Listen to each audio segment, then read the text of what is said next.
Bonjour chers abonnés et bienvenue à la chaîne Valia Eb. Comme promis, nous continuons notre série sur le thème Femmes de prière, femmes de pouvoir. La dernière fois, nous nous étions promis de parler du cas de la reine Esther dans la Bible.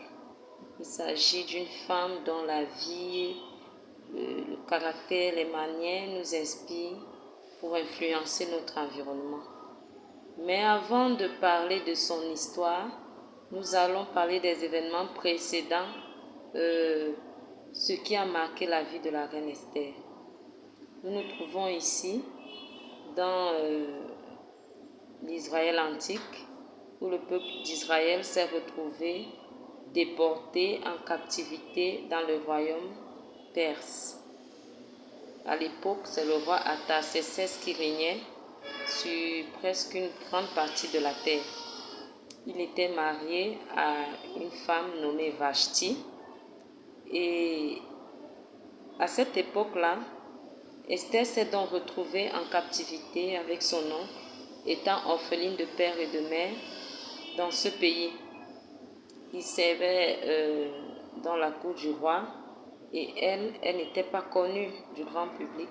C'était une jeune femme qui était aux ordres de son oncle Mardochée.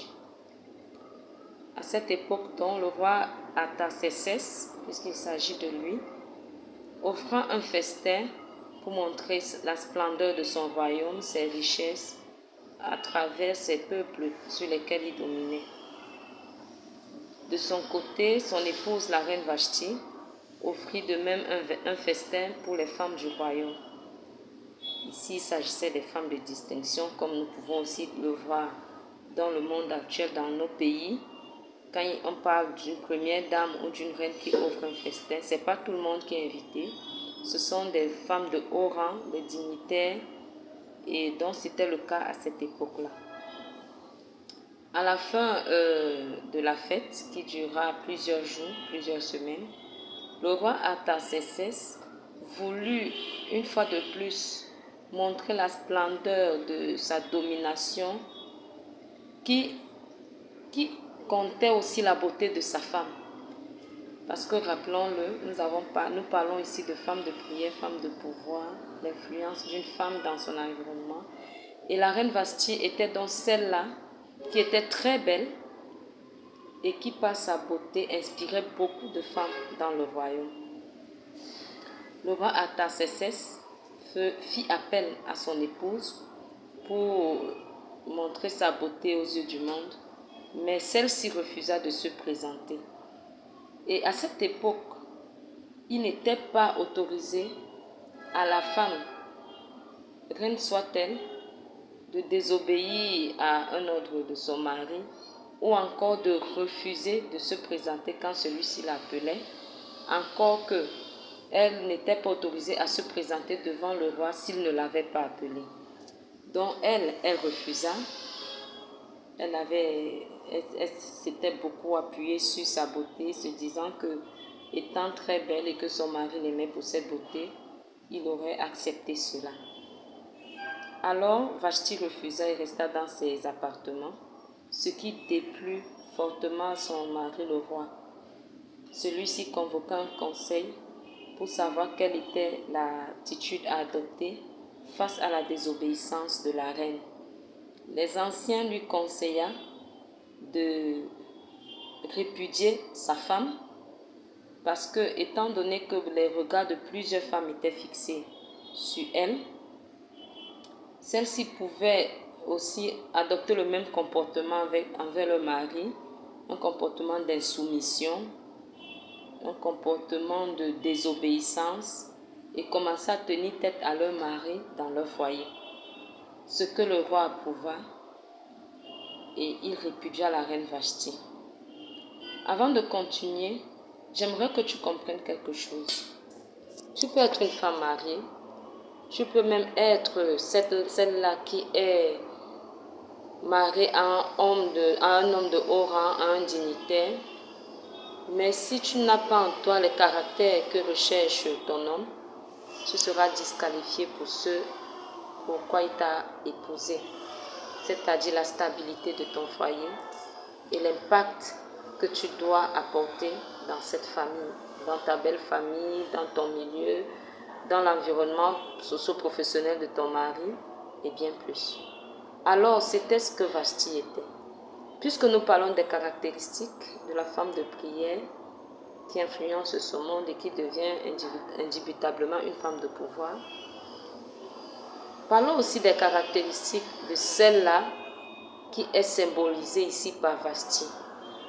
Vashti est cette catégorie de femmes qui ne s'adonne pas à la prière, mais qui fait confiance à ses atouts physiques, à ses atouts intellectuels, à sa force humaine, croyant que par là, elle peut tout avoir. Vashti est celle-là qui est très orgueilleuse. Elle est caractérisée par l'égoïsme même, elle ne pense qu'à elle. Mais si toi tu es une femme dans un foyer, et même toi qui es une jeune fille et une jeune femme qui n'est pas encore dans un foyer, comprends que ton âme c'est la prière. Parce que dans la prière, tu puiseras tout ce dont tu as besoin. Le caractère qu'il faut pour que tu sois qualifié et distingué. L'attitude qu'il faut pour que tu sois qualifié à aller à un autre niveau plus élevé. Si Vashti n'avait pas été orgueilleuse et si elle s'était adonnée à la prière, elle aurait compris le pouvoir de la soumission à son mari. Elle n'aurait pas été insoumise, elle n'aurait pas été rebelle à son mari, elle n'aurait pas eu toutes ces caractéristiques qui ont déplu à son mari au point de la répudier. Est-ce que tu te maries pour divorcer, pour te séparer de ton mari? Et même s'il arrive, parce que la parole de Dieu nous dit par Jésus-Christ que s'il arrive même qu'un homme serve une lettre de divorce à son épouse, la seule raison pour laquelle il peut le faire, c'est si jamais il attrape un flagrant délit d'adultère. En dehors de cela, aucun autre motif n'est valable pour un divorce. Alors toi, femme, qui s'adonne au mariage, qui aspire au mariage, qui est même déjà dans un foyer, pourquoi te maries-tu? Pourquoi veux-tu occuper cette place dans la société? Pourquoi veux-tu être recruté dans ce bureau, dans cette société? Pourquoi veux-tu occuper la place socio-professionnelle, la place ministérielle que tu veux occuper, si ce n'est pour exprimer ton caractère de femme et ne pas vouloir prendre la place de l'homme? Alors, les caractéristiques à éviter pour être cette femme de prière qui influence ce monde, c'est éviter d'être orgueilleuse, éviter d'être insoumise, éviter d'être rebelle, éviter d'être infidèle. Tout cela et bien d'autres que nous pourrons démasquer au cours de notre étude nous permettront de comprendre ce qui d'habitude est un problème à notre avancement en tant que femme dans le milieu dans lequel nous nous trouvons. Alors, le roi a donc répudié Vashti. Il n'est plus marié, il est célibataire. Et comme nous le savons dans les pays actuels, un roi célibataire est l'homme le plus convoité de cette nation, de ce pays, un président de la République, un ministre, bref, quelqu'un qui occupe les hautes fonctions dans un pays. Nous voyons le cas bien avant dans le Royaume-Uni que le prince Harry ne soit marié. C'était l'homme le plus convoité par toutes les jeunes filles. Toutes voulaient devenir la femme du prince, au moins pour avoir ce titre de noblesse, de princesse. Du moment où il a été marié, les espoirs de plusieurs sont tombés. C'était dans le cas du roi Artaxerxès qui était l'homme le plus convoité. C'est pour cela qu'après que sa colère soit tombée, après qu'il se soit calmé après plusieurs temps, il a convoqué ses anciens et leur a demandé ce qu'il avait lieu de faire parce qu'il fallait qu'il ait une femme et que le pays ait une reine. Les anciens l'ont conseillé de faire un recensement des jeunes filles à travers son royaume qui devait passer un test. On pourrait parler aujourd'hui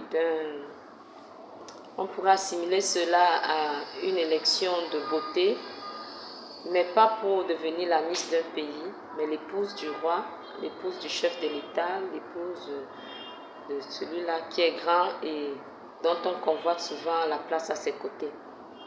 C'est ainsi que le recensement a été fait. Et Esther, dont le nom juif est Hadassah, a été sélectionnée contre toute attente. Elle ne s'attendait pas à cela, elle n'aspirait pas à ça. Ce n'était pas ses motivations d'épouser le roi, mais elle a été sélectionnée parmi plusieurs jeunes filles qui devaient passer par des sessions de beauté, de nettoyage et consorts.